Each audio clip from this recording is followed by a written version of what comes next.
معزز ناظرین، انار اللہ تعالیٰ کی طرف سے ایک بہترین نعمت ہے۔ انار کا ذکر قرآن پاک اور بائبل میں بھی ملتا ہے، اور ذائقے کے لحاظ سے اور افغانستان کے جو انار ہیں سب سے بہتر تسلیم کیے جاتے ہیں۔ معزز ناظرین، انار کے بیجوں کو دھوپ میں خشک کر کے انار دانہ بنایا جاتا ہے۔ انار دانہ جو ہے وہ مختلف جگہ پر کچن میں استعمال ہوتا ہے، اور اس کے علاوہ انار جو ہے وہ ہاضم بھی ہے، بھوک آپ کی بڑھاتا ہے، یرقان کے لیے مفید ہے،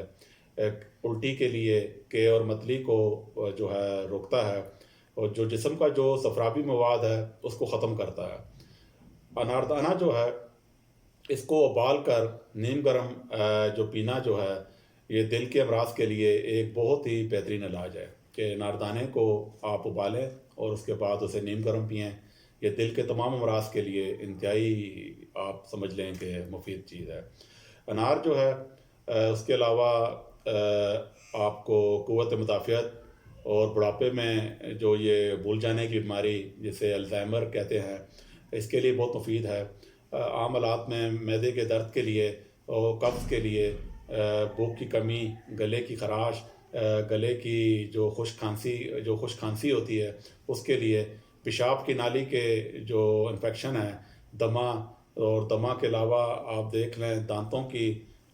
جو تکلیف ہے اس کے لیے بھی انتہائی مفید اور مؤثر ہے۔ اور اس کے علاوہ میں آپ کو ایک چیز اور بتا دوں، جو بلڈ پریشر کے جو مریض ہیں اور اس کے علاوہ جن کی سرجری ہو جاتی ہے یا سرجری سے پہلے، انہیں چاہیے کہ ایسے مریض جو ہیں وہ بالکل بھی انار کا استعمال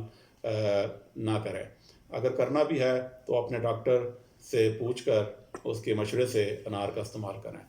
کیونکہ بلڈ پریشر کی ادویات اور کولیسٹرول کم کرنے والی جو ادویات ہیں اور گردے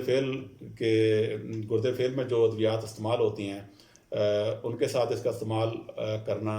جو ہے نا وہ اتنا فائدہ مند نہیں ہے۔ اس لیے اپنے ڈاکٹر سے یا کسی حکیم سے پوچھ کے اس کے بعد آپ انار کا استعمال کریں۔ اور عورتوں کی جو مواری ختم ہونے کا جو پیریڈز ہے، جو سنیاس جسے کہتے ہیں، انار کھانے والی خواتین کی جو ہے نا مواری آپ یوں سمجھ لیں کہ کافی دیر تک آتی رہتی ہے، اور خواتین کے لیے آپ یوں سمجھ لیں کہ یہ بڑی ہی مفید چیز ہے کہ ان کی جو عمر ہے مواری کی اس کو بڑھاتا ہے۔ اور پیشاب کی نالی کا انفیکشن ہو گیا، دمہ ہو گیا، ان تمام چیزوں کے لیے انار ایک بہترین چیز ہے، کیونکہ یہ اللہ پاک کی طرف سے ایک بہت بڑی نعمت ہے، اور اللہ پاک نے اس کا ذکر قرآن پاک میں بھی کیا ہے اور بائبل میں بھی اس کا ذکر ملتا ہے۔ لہذا آپ انار کی افادیت کو سمجھیں اور اس کا استعمال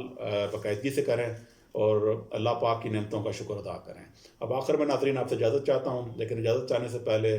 آپ سے درخواست ہے کہ آپ ہمارے چینل کو سبسکرائب کریں، ہماری ویڈیوز کو لائک کریں، تاکہ اس طریقے سے ہم آپ کے لیے مزید اور معلوماتی اور اچھی ویڈیوز بناتے رہیں۔ اللہ حافظ ناظرین۔